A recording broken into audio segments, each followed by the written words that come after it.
Ayan, so dapat uuwi ako, kaya lang po ay napaka-traffic, no? And napaganda din, no? Kasi kanina nga po, no, kayo na po mismo ang nakakita, no, live. 'Di ba? Nakakatuwa po, no, kasi yung ganitong mga presentation, kanina no nai-explain ni Vincent, si Sir Tom, nandun sa slides. Pero in the middle of our presentation, after ng kitaan, nakita nyo live yung may-ari po ng kumpanya. Ayan. And yung mga building na sinasabi po dun sa slides, makikita nyo po. No? Baka nga pwede pa akong mag-diamond tour ngayong gabi. Okay, para po makita nyo. Ayan, konti lang po yung ating opisina. Ayan, ayan po. No? Meron pa dito, teacher. No, nag-a-iPhone. Si Apken and Apray nandito pa rin. Ayan. So, dito mo po makikita, no? At talagang sino ba si iPhone na paulit-ulit po na pinapaliwanag kanina. No? At bakit po naging ganito yung mga resulta namin? Because, unang-una, no, iba-iba po yung mga profession namin.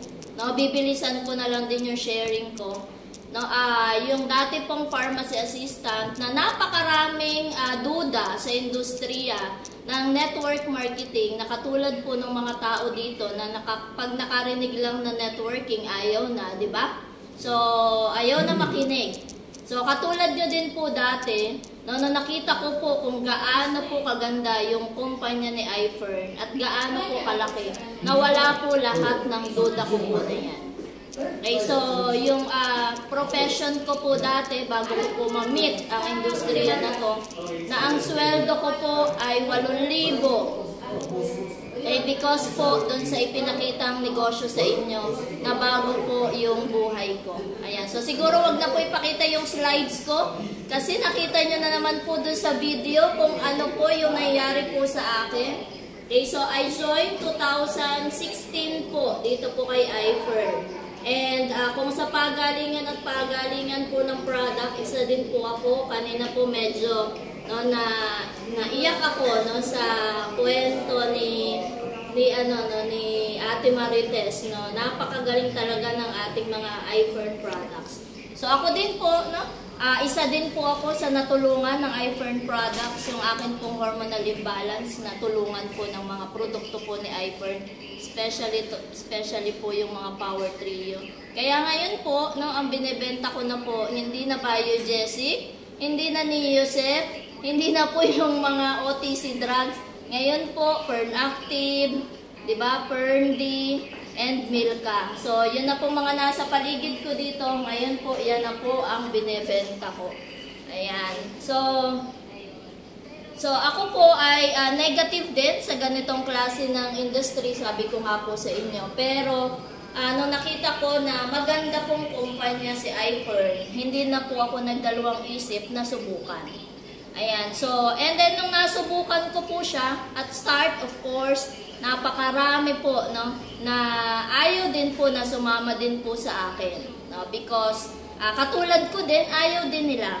So ako naman, no, ako ang nakita ko na napakaganda talaga ng produkto, hindi po ako nawala ng pag-asa kahit na marami akong ini-invite, 'di ba? Kinukulit araw-araw na try natin yung iFern business, subukan natin. Pwede yumaman, pwede magkakotse. Kahit nire-reject nila ako, ginawa ko lang po, tuloy lang. Because nakita ko kung gaano kaganda at kung gaano po kalaki yung kumpanya.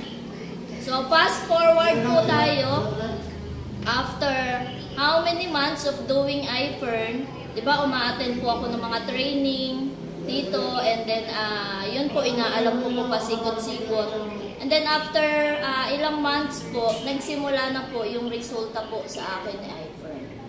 Okay, so nagulat po ako no, na akala ko din, meron po ba ditong empleyado?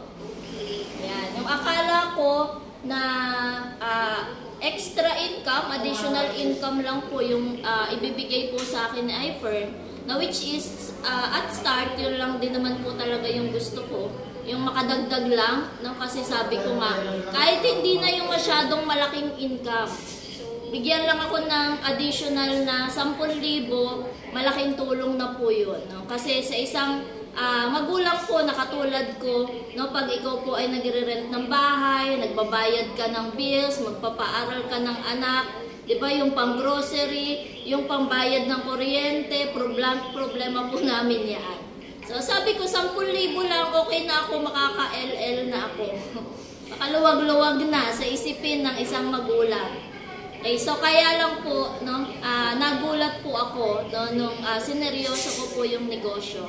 No, from start, no, nagsimula po ako, kumita po ako ng 12,000 pesos. Start ko po kay iFern, first month ko. So sabi ko, mas malaki pa po siya doon sa sweldo ko po. No, yung sweldo ko po sa Watsons, 8,000 sa isang buwan. So after a month, kumita po ako nasa 12,000.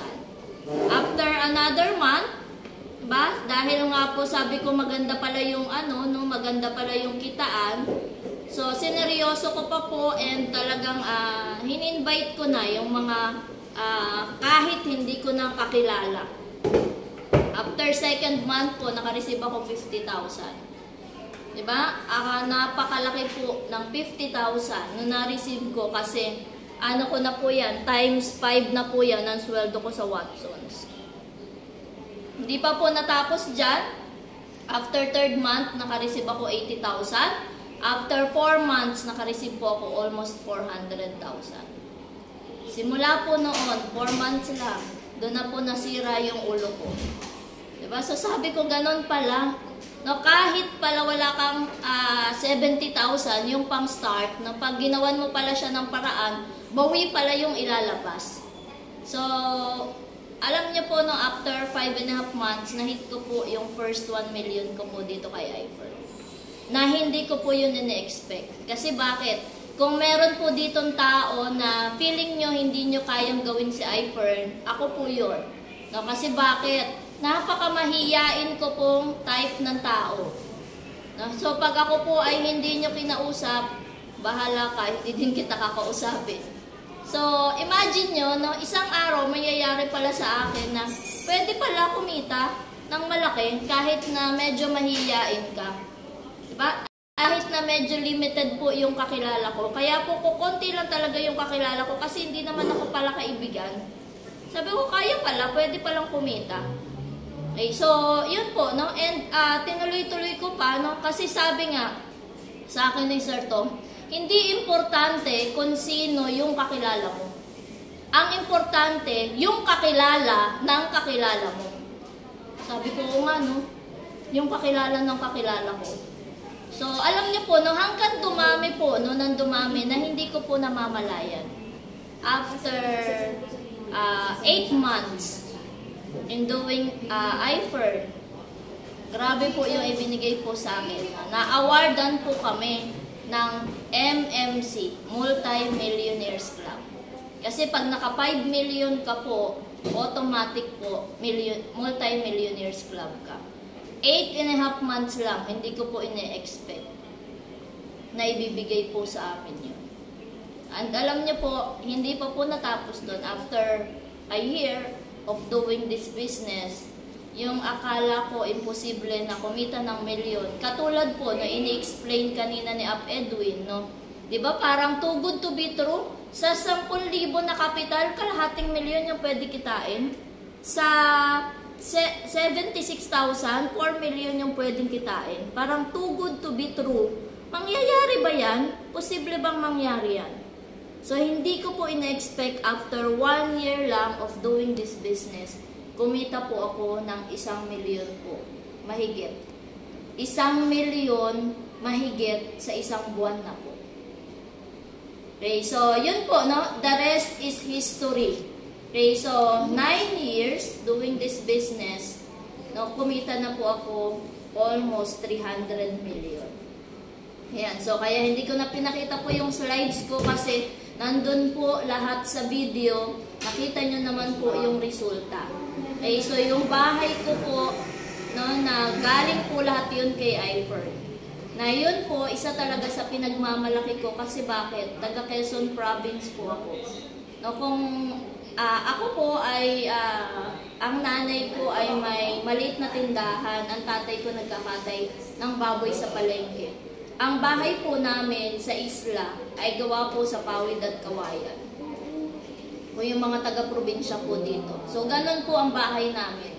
So, pinangarap ko isang araw makatira sa magandang bahay. And nangyari po yun because of iFern. And also, diba, yung mga sasakyan po, nakita nyo naman po, ang ganda-ganda ko dun sa mga sasakyan ko. Lalo na yung BMW. Diba? So, akalain pa nila na sa laki kong yan, naka-BMW po ako. Ayan, so hindi ko po yun in-expect. Okay? Na isang araw, ang mga luxury cars po, madadrive ko po yan. No? And minsan na nga talaga, nakakasawa na po talaga. No? Kasi araw-araw po, iba-iba po ang sasakyan na gamit ko. Ayan, so wala pong coating-coating, diba? At pwede ko pong pagpalit-palitin. Lahat po ng yan, galing po yun kay iFern. So meron po akong BMW, may Porsche, diba? Meron din pong Mini Cooper. And ang pinaka-masarap pa po, no? Yung hindi ko din ina-expect na kapag travel po ako sa iba't ibang bansa, no? Because of iFern. So, hindi lang pinakita dun sa video, pero grabe po, super dami na po na narating because of iFern business. Dati ang pangarap ko lang po yung pumunta kasi taga-South po ako. So, dati pangarap ko lang, punta lang ako ng Baguio, okay na po sa akin yun, diba? International Hong Kong, pwede na. Pero hindi ko po ina-expect, dadalhin po ako ni iFern kung saan-saan, diba? So, nakarating na po ako Singapore, Malaysia, Thailand, Korea, and Japan, and Europe, nakarating na rin po ako. Germany, Switzerland, France, Belgium, naikot ko na po yan, and Australia, ano pa ba? London, Dubai, may office po tayo sa Dubai, and kung saan-saan pa po. Ayan, so yung mga bagay na yun, no, kung titingnan nyo po, saan po ako nanggaling. Bilang isang pharmacy assistant, hindi po mangyayari sa akin makapag-travel sa mga ganyang country. Pero because of iFern, nangyari po lahat ng yan. And ang pinaka-importante po, no, sa akin, dito po sa iFern business, na kanina naikwento na din naman ng mga nag-share po dito, no, na from ordinary people, diba, ang pinaka-importante po dito, katulad po kung bakit po kayo nandito ngayong gabi na to, na napapunta po kayo dito sa Zoom. Diba, lahat po tayo may pangarap. Lahat po tayo, isang araw gusto natin yung mga bagay, no, na, alam mo yun, matagal na nating pinagpipray, isang araw magkatotoo po yan. Diba? So, yung common denominator po namin, lahat po ng nagsalita dito, simula pa lang kanina, lahat po ng yun, common denominator namin, lahat po kami, mataas po ang pangarap. And yung mataas po na pangarap na yan, kung kami po ay magtatrabaho, katulad ko bilang empleyado, na si sweldo ng 8,000, hindi po yan magkakatotoo. Diba? May anak ng OFW, pangarap niya, kung ano man yung pangarap ni Sam, posibleng hindi din magkakatotoo. Ni Aphay na, no, ni Edwin, ni Vincent, no, and even ni Attorney. Pero lahat po ng yun, yung pangarap namin, ang isinama namin doon, yung right opportunity na nakita namin. Na tonight po, yun po yung nakita ninyo, yun po yung nasa likod ko ngayon. Yung iFern business. Kasi kahit na may pangarap ka sa buhay, kahit na gaano pa po yan kataas yung pangarap mo sa buhay, kung wala kang vehicle na gagamitin para mapatupad yung mga pangarap mo, baliwala. Okay, so kami po, yung pangarap namin, with the right vehicle, yung iFern business, nagkatotoo po lahat ng mga pangarap. Diba? And yun po, no, hindi po yun nangyari na ako po personally or lahat ng mga nagsalita kanina ay nagtrabaho kay iFern na inabot, no, ng 20 years, 30 years, hindi po. ako po personally, nangyari po, nabuo po lahat ng mga pangarap ko. Nag-start lang 3 years doing this business. And in 9 years, hindi ko alam na dadating yung time, napakarami pala talagang ibibigay sa akin ni iFern. So wala pa pong isang dekada na tupad na yung mga pangarap namin. So kung babalikan ko ako before, nung nagtatrabaho po ako, diba sa sweldo na 8,000 isang buwan, hindi ko po kikitain yung kinikita ko ngayon. Diba yung 10 taon ko po, mauubos na mauubos yung oras ko sa katatrabaho everyday, lalo na po ngayon. Diba ako po kanina, nung habang papunta po ako sa office, tinitingnan ko po yung kaliwat kanan ko. Ang dami po nagko-commute, diba nakikipagsiksikan pa uwi. So for 10 years, kung 10 years ako magtatrabaho, papasok ako ng alas 8 ng umaga, uuwi ako alas 5, nakikipagsiksikan pa uwi. Hindi ko po kikitain yun. Dito po, wala pa pong 10 taon. Diba 3 years nga lang natupad na po ni iFern yung mga pangarap namin. Okay, so lahat po ng yon, lahat po ng na-share po namin sa inyo, lahat po material na bagay, yung mga pangarap na natupad po namin dito, alam niyo po, isa lang po sasabihin namin, magkakatotoo din po, mangyayari po yan sa inyo. Pero ngayon, ang pinagmamalaki po namin, bilang isang iFern member, dito po kay iFern, hindi po kailangan na maubos yung oras mo, umabot ng ilang dekada para yumaman ka. Diba? Seryosohin mo lang po yung negosyo na nakita mo kanina, sobrang ganda po, no? Napakarami po nating napapagaling sa mga produkto, napakaganda po nung kitaan po natin, nangyari na po sa amin yung milyon-milyon na kita. Diba? Kaya po ako kumita almost 300 million kasi sa ilalim ko po may kumita ng 15 na tao na kumita ng 50 million. So, hindi po siya biro, no? At hindi din po yan tsamba. Kasi nangyayari po sa maraming tao. So, ang isang mapapagmalaki namin kay iFern ay na pwedeng gawin sa buhay mo ngayon po is pabilisin niya po yung pangarap mo. Ayan. So, kung medyo nababagalan ka na, diba, nakakapagod na, medyo, alam mo yun, yung hindi mo na alam magkakatotoo pa ba yung pangarap mo, ngayong gabi po, simulan mo po yung iFern business. So, hindi po yan aksidente na napapasok ka po dito sa Zoom. Napakarami pong gustong pumasok kanina pa po. Pero may limit lang po kami na 100. Isa ka po sa nakapasok dyan. So, isa lang ibig sabihin nun. Sa iyo gustong ipakita yung napakagandang opportunity. Okay, kaya ngayon pa lang po, yung tao na nag-invite po sa inyo, pinilit ka na pumasok dyan sa Zoom, kahit konti lang yung data mo. Diba? Ngayon pa lang po, pasalamatan nyo na po yan.